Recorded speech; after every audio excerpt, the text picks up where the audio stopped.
let's talk about a story about Los Angeles.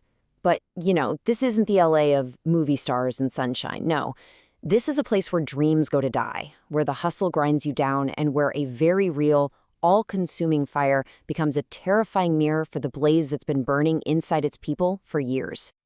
The story kicks off with this incredibly powerful quote from James Baldwin. And this one question, it just hangs over everything that follows. It forces us to ask, what's the point of fighting for a place in a system that's already burning itself to the ground? You're going to want to keep that question in mind, because it is right at the heart of this entire explainer.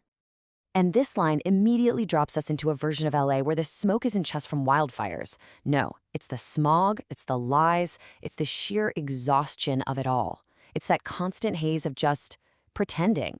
The city itself is a character here, and let me tell you, it's already choking long before the first flame ever appears. Okay, so our story starts with a literal fire, a huge blaze bearing down on the city. But as we're about to see, the real disaster, well, that's been unfolding for a very, very long time.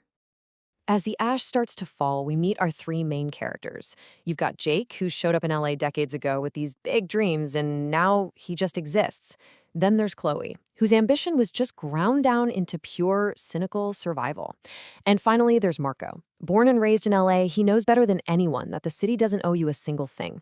These aren't heroes. They're just reflections of the city that made them, and is now quite literally consuming them. And these characters, they're really the human cost of that city's broken promise. You see, the story uses Los Angeles as this powerful symbol for a hollowed-out American dream. It's supposed to be the ultimate prize: fame, fortune, a brand new start. But for our characters, that promise has become a trap. This slide just lays it all out, doesn't it? On one side, you have the myth of LA, a fresh start, the place where dreams come true, where you go to make it big. And on the other side, the reality our characters are living.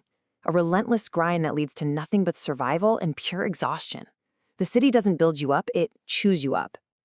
This quote from Jake just perfectly captures that feeling of being completely consumed.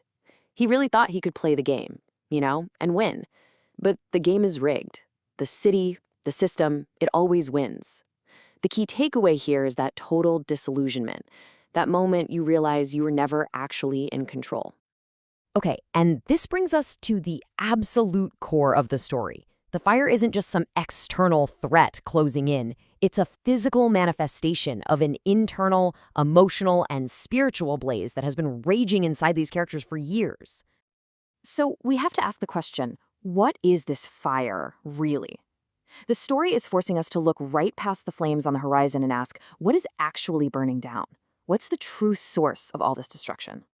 And of course, it's Marco, the realist, who finally just says it out loud.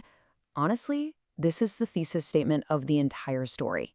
The real terror isn't that the fire is coming for you. It's the realization that you've been carrying it inside you all along. You can't escape something that's already a part of you. So what is this internal fire made of? Well, it's burned out ambition. It's the crushing weight of lies told to others and to yourself. It's the profound emptiness of that hustle culture. And maybe most of all, it's years of ignoring the truth that their lives and the city itself were always on fire. And Chloe's line here just drives that point home. Her observation isn't about the future. It's about the present and the past. The catastrophe isn't some random event that's happening to them. It's just the final, visible stage of a decay that started the second they bought into the city's hollow promise. So logically, when a fire comes, you run, right? You get out.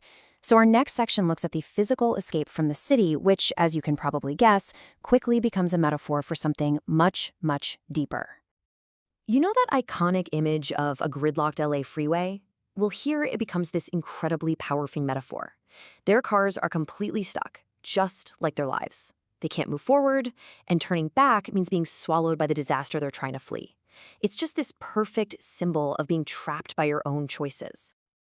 Jake's line here just highlights the absolute desperation of it all.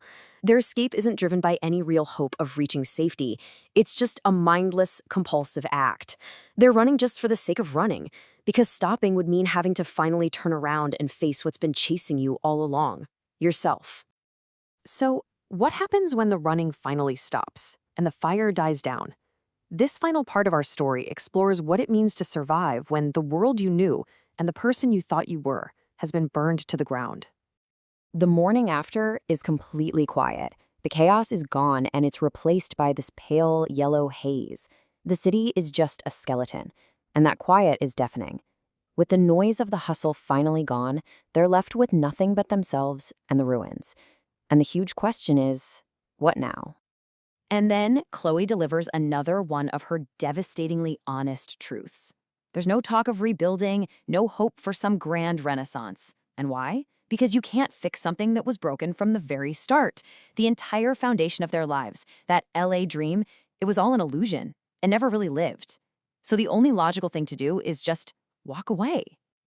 The story totally denies us a neat, happy ending. There's no redemption arc, no great lesson learned that fixes everything. There is only acceptance. They leave the ruins of the city behind them and they just start walking with no destination. They are finally free from the lie, but they are also left with absolutely nothing. It's a really stark but incredibly honest conclusion. And this brings us right to our final thought. The story ends with them walking away, but it leaves us, the audience, with this question. If the system you're a part of burns down, whether that's a city, a career, or even a belief system, what comes next? When all the illusions are stripped away, what do you build from the ashes? And is it even possible to build something real this time?